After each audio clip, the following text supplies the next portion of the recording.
10वीं क्लास में पढ़ रहे विद्यार्थियों, मोंगा सर दी मैथ क्लास ਦੇ ਵਿੱਚ ਤੁਹਾਡਾ ਸਵਾਗਤ ਹੈ। ਇਸ ਲੈਕਚਰ ਦੇ ਵਿੱਚ ਮੈਂ ਤੁਹਾਡੇ ਗਣਿਤ ਦੇ 10ਵੇਂ ਅਧਿਆਏ ਸਰਕਲ यानी कि ਚੱਕਰ ਨਾਲ ਸੰਬੰਧਿਤ ਇੱਕ ਬਹੁਤ ਹੀ ਮਹੱਤਵਪੂਰਨ ਥਿਊਰਮ ਤੇ ਚਰਚਾ ਕਰਨੀ ਹੈ। ਇਹ ਥਿਊਰਮ ਵੀ ਪ੍ਰੀਖਿਆ ਦੇ ਪੱਖ ਤੋਂ ਬਹੁਤ ਮਹੱਤਵਪੂਰਨ ਹੈ। ਬਹੁਤ ਛੋਟੀ ਜਿਹੀ ਥਿਊਰਮ ਹੈ, ਜਲਦੀ ਸਮਝ ਆ ਜਾਂਦੀ ਹੈ ਤੇ ਇਸ ਤੋਂ ਵੀ ਤੁਸੀਂ 6 ਅੰਕ ਪ੍ਰਾਪਤ ਕਰ ਸਕਦੇ ਹੋ। ਇਸ ਤੋਂ ਪਹਿਲਾਂ ਕਿ ਮੈਂ ਇਹ ਥਿਊਰਮ ਸ਼ੁਰੂ ਕਰਾਂ, ਇਹਦੇ ਨਾਲ ਸੰਬੰਧਿਤ ਥੋੜੀ ਜਿਹੀ ਮੁੱਢਲੀ ਜਾਣਕਾਰੀ ਤੁਹਾਨੂੰ ਹੋਣੀ ਚਾਹੀਦੀ ਹੈ। ਉਹ ਕੀ ਹੈ? ਪਹਿਲੇ ਵਿਦਿਆਰਥੀਓ, ਆ ਮੈਂ ਇੱਕ ਰਫ ਜਿਹਾ ਚੱਕਰ ਬਣਾਇਆ ਤੇ ਜੇ ਇਹਦੇ ਦੂਰ ਦੀ ਕੋਈ ਰੇਖਾ ਜਾਂ ਰੇਖਾ ਖੰਡ ਮੈਂ ਡਰਾ ਕਰਾਂ ਤਾਂ ਆਪਾਂ ਕਹਾਂਗੇ ਵੀ ਇਹ ਕੋਈ ਰੇਖਾ ਚੱਕਰ ਦੇ ਦੂਰ ਤੋਂ ਲੰਘ ਰਹੀ ਹੈ, ਅਵੇ ਫਰੋਮ ਦਾ ਸਰਕਲ ਹੈ।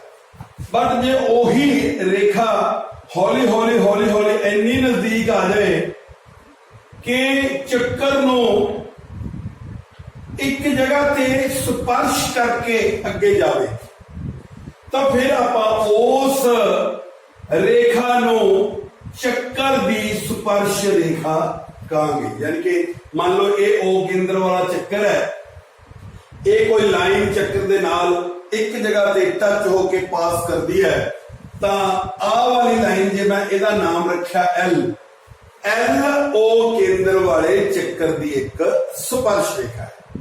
ਤੇ ਸਪਰਸ਼ ਰੇਖਾ ਯਾਦ ਰੱਖਿਓ ਕਿਸੇ ਚੱਕਰ ਨੂੰ ਸਿਰਫ ਇੱਕ ਹੀ ਬਿੰਦੂ ਤੇ ਸਪਰਸ਼ ਕਰਦੀ ਹੈ, ਬਸ ਇਸ ਤੋਂ ਬਾਅਦ ਨਹੀਂ।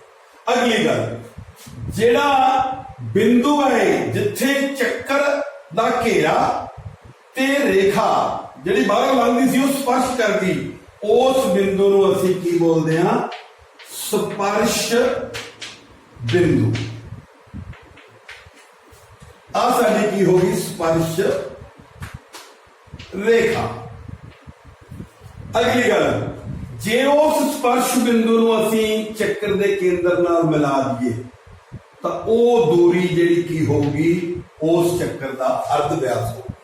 ਹੁਣ ਇਹਨਾਂ ਦਾ ਸੰਬੰਧ ਕੀ ਹੈ? ਚੱਕਰ ਦਾ ਅਰਧ ਵਿਆਸ ਤੇ ਸਪਰਸ਼ ਰੇਖਾ ਅਗਰ ਸਪਰਸ਼ ਬਿੰਦੂ ਤੇ ਮਿਲ ਜਾਣ ਤਾਂ ਦੋਵੇਂ ਹੀ ਇੱਕ ਦੂਜੇ ਨਾਲ ਸਮਕੋਣ ਬਣਾਉਂਦੇ ਆ। ਇਹ ਪ੍ਰੂਵਡ ਲਾਅ ਹੈ ਤੇ ਯਾਦ ਵੀ ਰੱਖਣਾ ਹੈ। ਯਾਨੀ ਕਿ ਕਿਸੇ ਚੱਕਰ ਦੀ ਸਪਰਸ਼ ਰੇਖਾ ਤੇ ਉਸ ਦਾ ਅਰਧ ਵਿਆਸ ਜੋ ਸਪਰਸ਼ ਬਿੰਦੂ ਤੇ ਮਿਲਦੇ ਹਨ ਤਾਂ ਸਪਰਸ਼ ਰੇਖਾ ਤੇ ਅਰਧ ਵਿਆਸ ਇੱਕ ਦੂਜੇ ਤੇ ਸਮਕੋਣ ਹੁੰਦੇ ਹਨ। ਇਹਨੂੰ ਤੁਸੀਂ ਚੰਗੀ ਤਰ੍ਹਾਂ ਯਾਦ ਰੱਖਣਾ। ਅਗਲੀ ਗੱਲ ਹੋਰ, ਜੇ ਕਿਸੇ ਚੱਕਰ ਦੇ ਬਾਹਰ ਕੋਈ ਬਿੰਦੂ ਹੈ, ਸੇ P ਬਿੰਦੂ ਹੈ, ਉਸ ਤੋਂ ਆਪਾਂ ਚੱਕਰ ਦੀਆਂ ਸਪਰਸ਼ ਰੇਖਾਵਾਂ ਖਿੱਚਣੀਆਂ ਤੇ ਕੋਈ ਪੁੱਛੇ ਕਿੰਨੀਆਂ ਸਪਰਸ਼ ਰੇਖਾਵਾਂ ਹੋ ਸਕਦੀਆਂ ਤਾਂ ਚੱਕਰ ਦੇ ਕਿਸੇ ਬਾਹਰੀ ਬਿੰਦੂ ਤੋਂ ਚੱਕਰ ਦੀਆਂ ਕੇਵਲ 2 ਹੀ ਸਪਰਸ਼ ਰੇਖਾਵਾਂ ਹੋ ਸਕਦੀਆਂ, ਇਸ ਤੋਂ ਵੱਧ। ਤਾਂ ਇਹ ਮੈਂ ਰਫ ਇੱਕ, ਜੇ ਮੈਂ ਇੱਥੇ A ਲਿਖ ਦਿਆਂ ਤਾਂ PA ਸਪਰਸ਼ ਰੇਖਾ ਹੈ ਤੇ ਜੇ ਮੈਂ ਇੱਥੇ ਸਪਰਸ਼ ਬਿੰਦੂ ਦਾ ਨਾਮ B ਰੱਖ ਦਿਆਂ ਤਾਂ P ਦੀ ਦੂਜੀ ਸਪਰਸ਼ ਰੇਖਾ ਹੈ ਜਿਹੜੀ ਬਾਹਰੀ ਬਿੰਦੂ P ਤੋਂ ਇਸ O ਕੇਂਦਰ ਵਾਲੇ ਚੱਕਰ ਲਈ ਖਿੱਚੀਆਂ ਗਈਆਂ। ਇਸ ਹੁਣ ਸਾਡੀ ਥਿਊਰਮ ਕੀ ਕਹਿੰਦੀ ਹੈ? ਸਿੱਧ ਕਰੋ ਕਿ ਚੱਕਰ ਦੇ ਕਿਸੇ ਬਾਹਰੀ ਬਿੰਦੂ ਤੋਂ ਖਿੱਚੀਆਂ ਗਈਆਂ ਸਪਰਸ਼ ਰੇਖਾਵਾਂ ਦੀ ਲੰਬਾਈ ਸਮਾਨ ਹੁੰਦੀ ਹੈ। ਯਾਨੀ ਕਿ ਲੰਬਾਈ ਹੈ ਕਿਹੜੀ? ਲੰਬਾਈ P ਤੋਂ ਲੈ ਕੇ A ਤੱਕ ਮੁੱਕ ਜਾਂਦੀ ਹੈ। ਇਹ ਨਹੀਂ ਵੀ ਜੇ ਮੈਂ ਅਗਾਂਹ ਇਹਨੂੰ ਲੈ ਗਿਆ ਤਾਂ ਇਹ ਵੀ ਇਹਦੀ ਲੰਬਾਈ ਹੈ, ਫਿਰ ਤਾਂ ਉਹ ਮਿਲ ਨਹੀਂ ਜਾ ਸਕਦੀ। ਤਾਂ ਜਿੱਥੇ ਸਪਰਸ਼ ਬਿੰਦੂ ਆ ਤੇ ਜਿੱਥੇ ਬਾਹਰੀ ਬਿੰਦੂ ਆ, ਦੋਹਾਂ ਵਿਚਲੀ ਦੂਰੀ ਹੀ ਸਪਰਸ਼ ਰੇਖਾ ਦੀ ਲੰਬਾਈ ਹੋਵੇਗੀ। ਤਾਂ PA ਤੇ ਇਧਰੋਂ PB, ਇਹ ਸਪਰਸ਼ ਰੇਖਾ ਜਿਹੜੀਆਂ P ਤੋਂ ਖਿੱਚੀਆਂ ਉਹਨਾਂ ਦੀ ਲੰਬਾਈ ਆ। ਅਸੀਂ ਇਹਨਾਂ ਨੂੰ ਬਰਾਬਰ ਸਿੱਧ ਕਰਨਾ ਹੈ। ਚਲੋ ਹੁਣ ਆਪਾਂ ਥਿਊਰਮ ਜਿਹੜੀ ਆਪਾਂ ਜਿਸ ਢੰਗ ਨਾਲ ਹੱਲ ਕਰਨੀ ਹੁੰਦੀ ਹੈ, ਦਿੱਤਾ ਹੈ ਸਿੱਧ ਕਰਨਾ ਲਿਖ ਕੇ, ਉਸ ਢੰਗ ਨਾਲ ਮੈਂ ਸ਼ੁਰੂ ਕਰਨ ਜਾ ਰਿਹਾ। ਤਾਂ ਪਿਆਰੇ ਵਿਦਿਆਰਥੀਓ, ਸਭ ਤੋਂ ਪਹਿਲਾਂ ਸਿੱਧ ਕਰੋ ਕਿ ਚੱਕਰ ਮੈਂ ਬਣਾਇਆ ਹੋਇਆ ਹੈ, ਉਹਦੇ ਕੇਂਦਰ ਦਾ ਨਾਮ ਮੈਂ O ਰੱਖ ਲੈਣਾ ਹੈ ਤੇ ਬਾਹਰ ਇੱਕ ਕੋਈ ਬਿੰਦੂ ਮੈਂ P ਬਣਾ ਲੈਣਾ ਹੈ। P ਤੋਂ ਇੱਕ ਸਪਰਸ਼ ਰੇਖਾ ਜਿਹੜੀ ਚੱਕਰ ਦੀ, ਉਹਦਾ ਨਾਮ ਆਪਾਂ A ਯਾਨੀ ਕਿ P ਹੈ। ਇੱਥੇ ਜੇ ਸਪਰਸ਼ ਰੇਖਾ ਸਪਰਸ਼ ਕਰਦੀ ਹੈ ਤਾਂ ਉਸ ਬਿੰਦੂ ਦਾ ਨਾਮ ਹੈ B ਰੱਖਦਾ ਹੈ। इस तरह हुण आपां दिता है लिखांगे, दिता है ओ केंद्र वाला एक चक्कर जिस दे बाहर कोई बिंदु पी है, आ बिंदु पी है ते ओ केंद्र वाला साडा चक्कर है। पी तो पीए अते पीबी दो स्पर्श रेखावां खिंचियां गईयां हन जो चक्कर नूं ए अते बी ते स्पर्श करदियां हन। तां इह साडा जिहड़ा गिवन है, दिता है, वो असीं कंप्लीट किया है। उस तो बाद सिद्ध करना की है, इन्ना ही स्पर्श रेखावां दी लंबाई नूं समान सिद्ध करना है। तो सिद्ध करना बड़ा सिंपल है, एक स्पर्श रेखा पी ए है ते दूजी है पी बी, असीं इन्हां नूं बराबर सिद्ध करना, यानी कि पी ए बराबर है पी बी, बस इन्ना ही सब सिद्ध करना। रचना की बहुत जरूरत है, उहदे नाल ही सबूत दिता जा सकता है।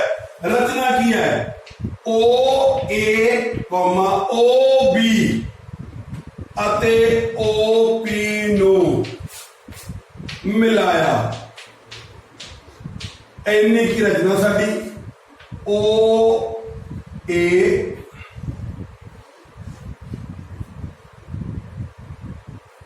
ओ बी ते ओ पी, ए असीं मिला दिते ते साडे कोले की प्राप्त होया।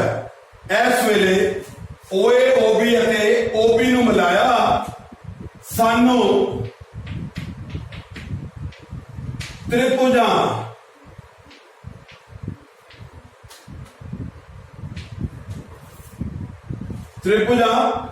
ओ ए पी